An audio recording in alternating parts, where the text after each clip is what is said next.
Hi, and welcome back. If you're just joining us, you're listening to K-Chat, Vice City's only commercial talk station, the place where the stars shine in conversation with you and me. I'm Amy Scheckenhausen. My next guest is a rising star in the world of Norse mythology. He's appeared in several best-selling infomercials and travels the globe speaking at corporate training camps. His books and audio cassettes are sold around the world.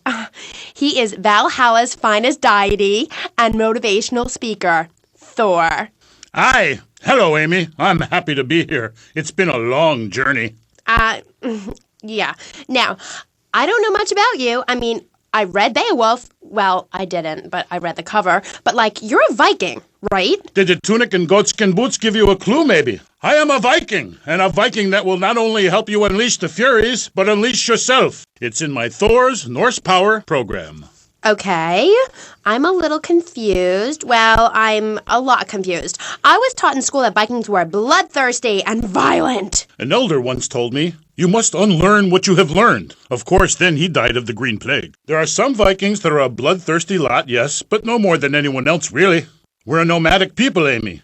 We have cold fire in our souls. Ye have that fire too, Amy. You've just lost it since you've gotten television. Now, that being said, I'll answer your question. We are mostly nonviolent, though many of the Vikings traveled to Scotland. And mind you, anyone who goes there will turn bloodthirsty. You can't understand what the lot are saying. It's all a for, recklin, a boot, dine. It's enough to make you want to burn a village to the ground. That's why, in my cassette series, I talk about the importance of communication. You see, Amy, men and women live in different worlds.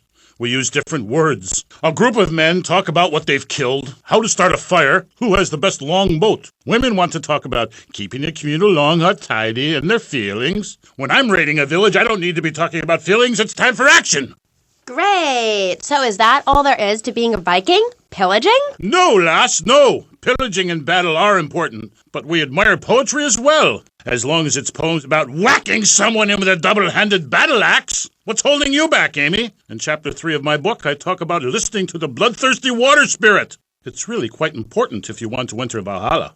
I think I went there last night. Oh, no, that was Malibu. But it's the same sort of thing. Valhalla was that golf club, wasn't it? So, 1983. But right, what does being a Viking have to do with anything? This is the 20th century. We have electricity, penicillin, jet planes, implants. Well, I don't, but I want some, but I heard the operation is really gross. You live like it's 982 AD or something. Mind ye tongue, wench, lest I cut it out. Deep down, all of you listening to me say, Thor, yes, I'd like to unleash the Viking within. Maybe you go camping once a year or hunting and wonder why it feels so natural. That's because it is. Too much of this denying your instincts. Men shaving. You know, deep down in the pit of your soul, you wish you could crouch in the grass with flies biting your face, afraid to move for fear of alerting the beasts, covering yourself with yak urine to thwart your smell. Then, a beast draws close. You pounce, bringing your battle axe on its skull. Man and animal at that moment, one and the same in a terrible beauty. Then you drag the carcass back to camp and celebrate by eating its heart. Some people, they only do this once in a lifetime. I do this every day, and so can you. All it takes is some positive thinking. Just attend my Unleash the Norse Within weekend. When you are finished, you will say, I am a god. Nobody can stop me. I crush my enemies and dance on their funeral pyres. This is very helpful for living in suburbia, Amy, and I should know. I really don't understand how. Oh, it's very helpful. Maybe a neighbor is tossing his leaf clippings on your lawn, or looking at your woman, or harboring desires regarding your longboat. You enslave his children, set his house on fire, he shall not bother you again.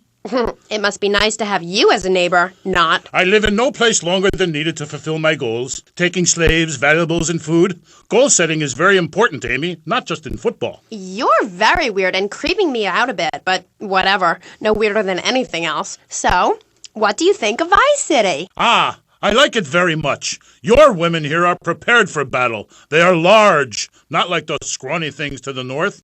A woman who eats well provides for her man. You cannot set sail for robbing and pillaging on an empty stomach. It's like the story of the parson's wife and the troll. I don't think I've ever heard of that one. Great Carl Erson, ye mainlanders have no historical perspective. Read the runes. It's all right there. Talk to a grandparent. But no, ye cast people out like rubbish. Wisdom is not to be treated so lightly. When my father grew old, I sat with him day and night, absorbing his wisdom, learning about the demons and where the wickedness resides in men's hearts. Then as his time grew near, I built a large pyre, burnt him and his wife while communing with Odin's spirit. Careful, Musty Pines is a sponsor of the show. Oh, Grody, what are you doing? I'm just adjusting myself, she-devil. Wearing these animal hides does get a bit itchy. Okay. You never answered my question. What do you think of Vice City? Your land and people have a lot in common with mine. You see, we too fled our homes due to lack of food, overpopulation, and the bitter cold. And, mind ye, darting out to raid passing ships is fine, but we needed a new land to have our way with. Granted, we roll and sail to an area, land in force, and burn down a local monastery or village, whereas you come in, destroy all the creatures, and sell plastic versions of them. You did a fine job pillaging these lands, but ye should have done something about Canada. Wait a minute there, Buster. My mother's half Canadian. Oh, what are you going to do, wench? Sweep the ice furiously at me? Ha! Socialized medicine? Nah, you did it all wrong. You should have continued to the north and finished things off. I talk about this in me motivational learning tapes. That, and beware the magpie. 'Tis the devil. Evil reigneth when darkness falls. Are you married? You seem like a tough character to live with. Aye, me wife Helga. What a hag! This show is not sexist, whatever certain bearded women might say. Women are people too. I'd appreciate if you wouldn't talk that way. Ah, go live in a chimney, ye troll. You 20th century women are all the same. And me hag Helga, she fell prey to your uppity ways.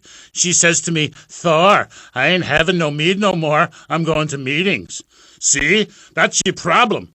Soon as you sort something out, you have to go preaching from the rooftops to everyone else how to live, not pillage nor plunder no more, but live in boxes. Then she says, Thor, I'm getting me stomach stapled. I look fat, and now fitteth 2 yak skins, where previously 'twas only 1. I say, wench, don't come crying to me when we're in a longboat crossing the straits for 2 moons, and you're all skin and bones. A man needs something to grab onto. Aye, ain't her fault. A cursed pixie goblin got her. Pixie goblin? What kind of weird ancient nonsense are you talking about? Now, Thor, I've got to ask you, how old are you? I am as old as a fjords, as young as a newborn lamb. Are you shy about your age? Just lie about it, like my mom. Thor is never shy. Thor is mighty. Thor is a god. And where are you from? From the beginning of the flat earth, where the sun meets the sky. Oh, right. By the beach. Great. Let's take a commercial break. We'll be right back with Thor. He's a real Viking. Yeah, right, whatever. Hello, I am Fernando Martinez. I think by now you know I am an emotional kind of guy. People stop me in the street and say, Fernando, what the hell is wrong with me? Silk shirt, hairy chest, enough aftershave to drown a household pet, but I still cannot get a woman. I tell them you are an ignorant fool. Without the symbol of power and fertility around your neck, what kind of woman is going to respect you? That is why I have teamed up with Medallion Man, the shop for medallion needs. Medallion Man caters to all levels of masculinity. For the strong, silent type, a medallion the size of a hubcap will say everything that needs to be said. Even singing medallions for the Casanova, who knows music is the food of love. Model trains, dollhouses, diapers, whatever your interest, we've got the medallion for you. Don't forget, every woman knows if you can't support a medallion, you can't support a family. We have some sad news for you. Rock and roll is dead and pop is in! Why not discover the excitement of the science of music yourself at Synth & Son, the home of keyboards? Thanks to the science of music, you don't need musical talent to make great music. Just listen. I created that just by pressing a button. Synthesizers are the new wave. Why work hard on difficult compositions when a machine can make music better than you've ever dreamed of? You'll be the hit of the party. It's perfect for in-restaurant entertainment, cover bands, and funerals. Make fugues funky and death marches danceable. It's the science of music at Synth & Son. Remember, you don't know you're a musician until you try.